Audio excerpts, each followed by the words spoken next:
What's going on, everyone? I'm just a typical, average American here today to react and learn about 10 dark secrets about Britain.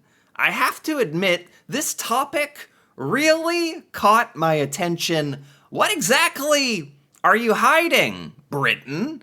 What kind of deep, dark secrets? Well, today I am gonna find out, I guess. What are these deep, dark British secrets? I'm very, very curious. So, with that being said, let's take a look. Number 10, the burning of Washington. What?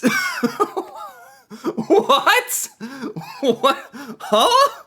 Wait a minute. Wait a minute. We're talking about Washington, like Washington, D.C., like United States of America, Washington? The burning of Washington. Why have I never heard about this? What? This shouldn't be a secret to me. What? Huh? During the War of 1812 between the US and the UK, the Brits decided to go a little OTT. After winning a battle in 1814, the British troops flooded into Washington, D.C. Stop. Hold on. Stop the video right there. We're saying that the Washington, like the White House, was burnt down to the ground, destroyed. In when? 1812? Maybe that's the problem. Like in America, we're not taught very well in history, but usually we are taught pretty well in American history. I've heard of the War of 1812. I don't know that much about it, I have to be completely honest. And somewhere along the line, they definitely failed to mention in our little American history classes that Washington, the White House, was burned down? That's a thing?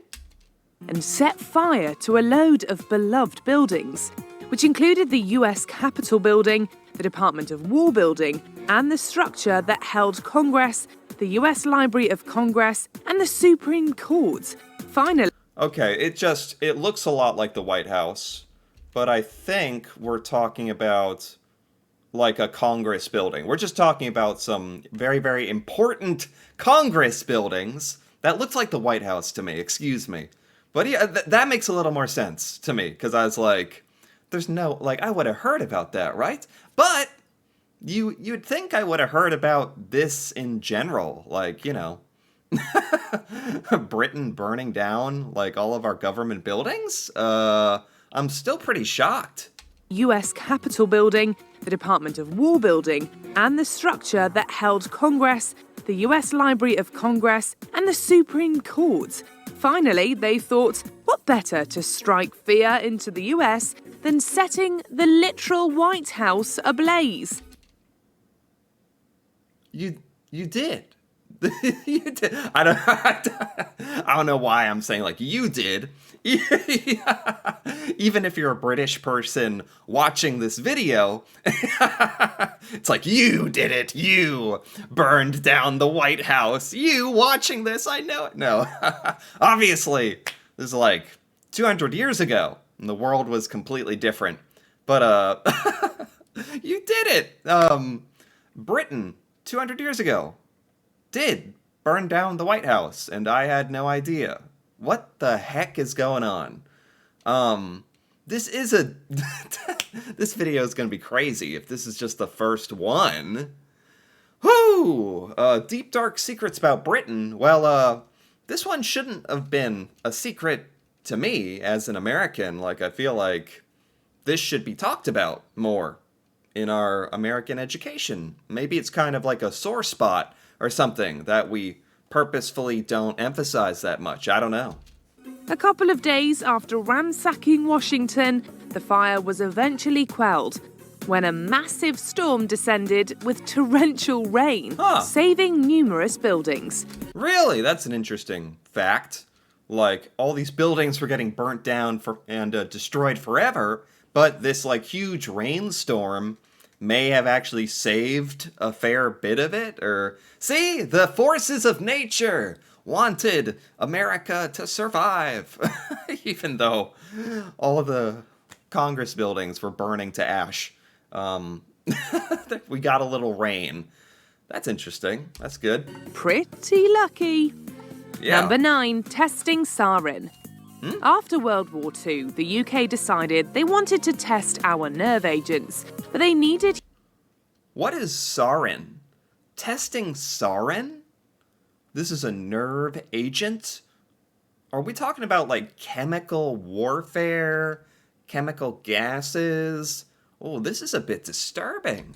human volunteers, and not many were going to sign up for that. So they told people it was a test to cure the common cold. Soon, many members of the military signed up at the Porton Down facility. One volunteer was 20-year-old Richard Madison. On his arm, he received a few drops of sarin, and not long after, he perished. What? Now, this is crazy. Is this true? Is this actually a part of British history? I feel like there have been disturbing experiments like this that have happened over the course of history, like in every country. But this is a specific example. I had no idea. Testing a nerve agent, sarin, getting human volunteers, telling them it was like to... Did she say to test for the cold or something? Or... Wow, that's terrible. An inquest in 1953 said it was a misadventure. Officials then threatened Madison's father with the Official Secrets Act if he told anyone. A new inquest happened in 2004 that found Madison's slaying was unlawful. It's a shame it... Oh, they went back and opened up this investigation like 20 years ago and determined it to be unlawful, rightfully so. Well, it seems like even modern day Britain has felt a need to go back and investigate this, which is good. It took so long to get the correct answer. Wow. Number 8, the Irish potato famine and Charles Trevelyan. This is a deep, dark secret. So far, these are some pretty crazy secrets. Irish potato famine? I've heard of that. I'm not too familiar with it. Charles Trevelyan, never heard of him. If you were going to learn about any of these grim events at school, typically it would be this one that would be mentioned. But what they don't say is, even though they didn't cause it, how much the UK played in the destruction of over 1 million lives and causing 2 million to leave Ireland. Oh my... This is like the forbidden side of British history. Honestly, very fascinating. Is this stuff that people in Britain, are you taught this in school? Do you know all these things so far? With the chemical testing and burning down the American government and whatever this potato famine story is going to be. This was all achieved by appointing Charles Trevelyan, a man who hated Ireland, to administer relief to the country in 1845. He believed God was teaching the Irish a lesson with the famine. Trevelyan did everything he could to delay the release of goods and money to those that needed it. Oh my God. This must have been horrible for the Irish people. Not only were they going through a famine, but they had the misfortune of having this individual in power that was purposefully going out of his way to make things even harder, make relief efforts even harder on the Irish. Wow, I didn't know that at all. To make it worse, Trevelyan was knighted for his services. Number 7, the Pet Massacre. Oh my God. Oh, this video, I didn't realize how disturbing this was gonna be. It's kind of like a car crash where it's disturbing, but you can't look away in a strange way. The Pet Massacre? Okay.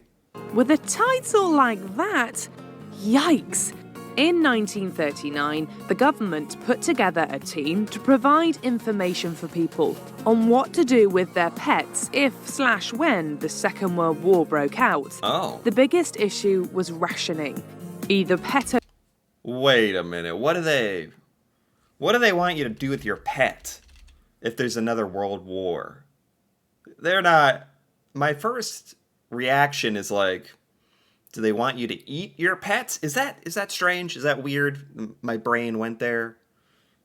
Are you supposed to eat your pet to help ration food, or I hope that's not what it is. Pet owners would split theirs with the animals or let the pets starve.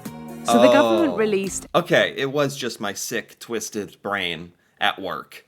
They're just talking about rationing food.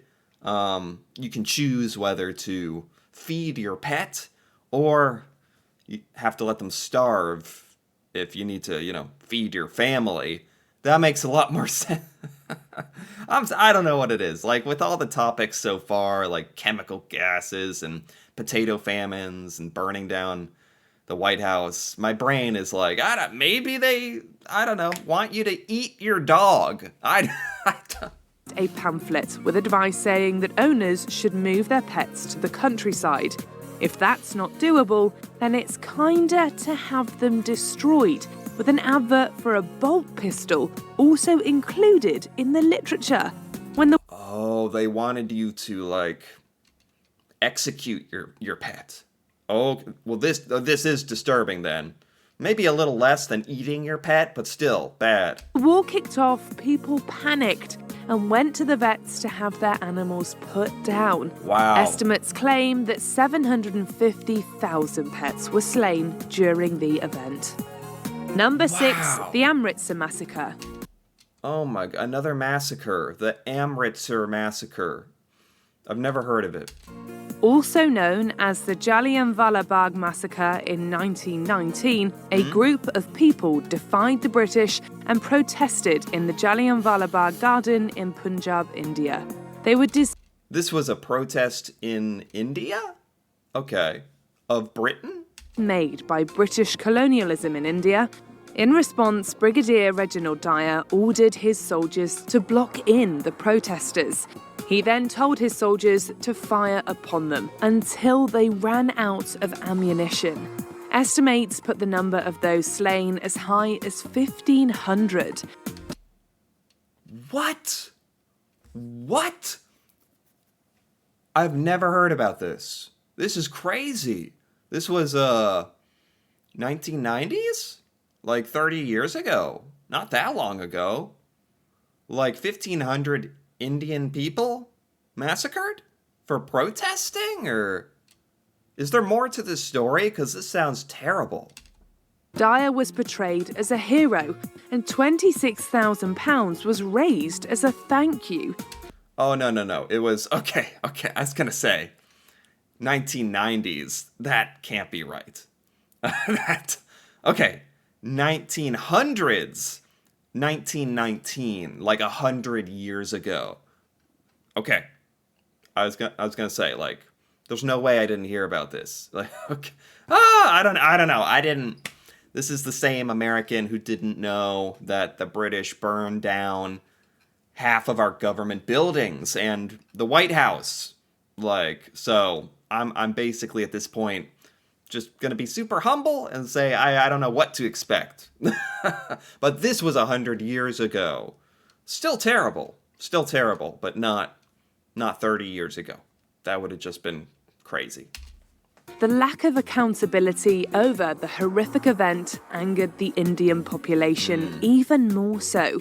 As such, it's seen as a major catalyst for the eventual end of British rule in the country. Oh, wow. Number 5. I didn't know that, British rule was a part of India's history, or this massacre and protests, and very interesting. Basically parts of British history I've never heard about, which is interesting and tragic. Let's keep going. On that note. Second Boer War concentration camps. Oh. Before World War II, the Brits helped to popularise concentration camps. During the Second Boer War Really? in 1899, the British Army rounded up a sixth of the Boer population in South Africa. Many of them What is the Boer population? Boer War. These are concentration camps, like work camps for prisoners, people die, forced labor, I'm guessing. This is a people's or country or culture in Africa I'm not familiar with. were women and children of the Boer population in South Africa. Okay. Many of them were women and children. They targeted anyone that helped the guerrilla fighters. The captives were placed in these camps with horrid conditions, with only tents for protection from the elements, lack of food, and next to no hygiene measures. Wow. This caused disease and malnutrition to run rampant. Altogether, around 107,000 Boer people were sent to the camp, with Wow. 27,927 of them perishing. The number of black Africans that were slain in the camps is unknown. Wow. This was some kind of military conflict that Britain was involved in South Africa. I have to admit, I don't know anything about this. Number 4, famines in India. India again. I didn't know there was so much that happened in India with regards to Britain, British history, and unfortunately, really terrible things seem to have happened. Some of this stuff had to do with military conflicts and war, where you expect horrible things to happen. But, let's see, what was this? Famines in India. If one atrocity in India isn't enough, the UK has also stood by as multiple famines ravaged India. While the Brits Okay. didn't cause the famines, much like they did in Ireland, they did very little to help struggling citizens. Was it Britain's responsibility to help famines in India? Was this during a time period where India would have reasonably expected aid from Britain? That's the only way this makes any kind of sense. There are estimates that between 12 to 29 million Indians perished due to the various famines. In 1943 alone, with the globe gripped by World War II, then Prime Minister Winston Churchill diverted much-needed supplies from Bengal to British soldiers. The fatalities for this act was up to 4 million Bengal people. Churchill showed no remorse by stating at the time his hatred of India and blaming the famine on the people. Again, I don't know anything about British history, Indian history, anything really about this. Interesting to learn about, but I can't really accurately comment on like what happened here. Or obviously, no one will argue that it's extremely sad and tragic that a lot of Indian people lost their lives from starvation and famine. That's horrible. Horrible. And was it Britain's responsibility to try to help them? Or although it did seem like Winston Churchill, I think the narrator said, went out of his way to purposefully not help, which seems like it could be rather cruel, but I don't understand everything. Number 3, partition of India. Another about India. I had no idea. I think most Americans have no idea that there is such a long, complicated history between India and Britain. I had no idea. In 1947, with the end of British rule in India, new country lines needed to be made to create Pakistan and India. Okay. So Cyril Radcliffe was given the role of partitioning the country. A chap who had never been further east than Paris. Oh, Good gosh. start there. Radcliffe was given just 5 weeks to divide the subcontinent into 2 countries. After making his decision, he took all his papers and burnt them, leaving us with no reason for why he chose the line where he did. What? These secrets are crazy. This is really just like parts of British history nobody knows about, or at least I don't know about. And I think most Americans don't know about these secrets. This was a British person who decided how to split up India and Pakistan and basically did it completely willy-nilly, totally random. No one knows what methodology he used to make these territory lines or anything. Huh. In the end, millions of Muslims were now in India, while Sheikhs and Hindus were in Pakistan. Oh, wow. An estimated 40 million people were left to flee across the fresh borders. This caused a huge amount of injuries and fatalities. Yeah, that's horrible. That seems totally unnecessary. And just poor logistics and poor planning. Or a lack of care, or... Oh my god. Number 2, the Mau Mau Uprising. From 1952 to 1960, the uprising took place in Kenya. There, the Kenya Land and Freedom Army rebelled against British rule. With the atrocities from World War II being public knowledge, you might think the UK would avoid using concentration camps, but no. The concentration camps. I had no idea about this. No idea. This is certainly a dark part of British history. This was between Britain and Kenya. It's because Britain has so many ties to so many countries and territories around the world. And some of the, results of that and the separating of power between Britain and its territories was kind of messy and resulted in war, concentration camps, and a lot of things I had no idea about as an American. No idea about. No. Thousands of people were imprisoned in grim conditions, where torture was regularly inflicted. Some estimates have stated that as many as 100,000 people may have perished in the camps. In 2013, the UK government reached a compensation deal with the victims. The 5,228 people that were still alive at the time were awarded £19.9 million. Well, it seems like in the modern day, like they're saying 2020, Britain in the modern day is going back and trying to pay some sort of reparation or something to the people who suffered from this. At least that's something. That works out to about £3,800 each. A memorial paid for by the UK was also constructed in Nairobi. Number 1, the slave trade. Oh gosh, and here we go. Number 1, the slave trade. I don't know anything about the history of slavery as far as Britain is concerned. There's a lot of history of slavery here in the United States that we do learn about and acknowledge in our education here. But I've never heard about this point of view, so this is interesting. The first British ship to transport slaves happened in 1562. Fast forward to 1833, the Slavery Abolition Act was passed. Finally, people were free. However, the now former slave owners had a tantrum and demanded compensation for the enforced changes.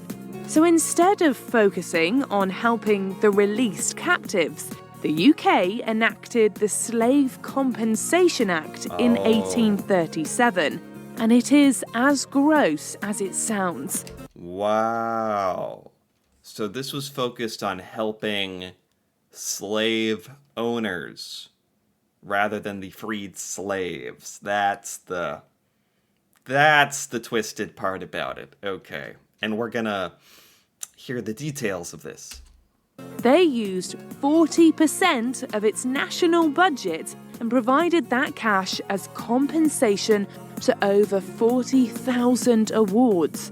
At the time, that was around £20 million altogether. My God. Today, that's nearly worth £2.4 billion.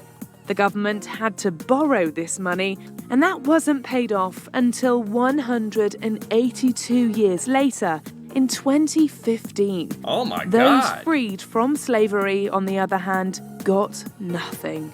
Yeah. Well, I'm not one to talk. Sounds like actually somewhat relatable to the history of slavery and here in America. Obviously, it's all horrible. It's a part of history that we all need to acknowledge happened and do our best to acknowledge it and, I don't know, try to make it right. And yeah, this is definitely a dark, twisted thing, like that slave owners were like very, very handsomely rewarded financially, like as if they were the ones that had been wronged or something. Do you agree with our picks? Check out this. Oh, yeah, I agree with the picks. That's crazy. That was something else. Wow. I guess I should have expected going into a video called "The Top 10 Dark Secrets About Britain" that they'd be dark. But even still, I didn't expect them to be this dark. Oh my God. That was a lesson for me. A good video, educational. This was by WatchMojo UK. I gotta give it a like. Not that I liked any of the stories, really, but I liked learning about and acknowledging these things. And yeah, this is definitely a side of British history that I have never learned about, which is really quite interesting and informative for me today. So yeah, if you enjoyed this as well, feel free to give this video a like or leave a comment with your thoughts on any of these very, touchy, sort of complicated, tragic topics, really. And maybe the British perspective on it. That'd be interesting. And if you're interested in more videos like this, me reacting to Britain and British culture, stuff about Britain I've never learned before, feel free to subscribe for more.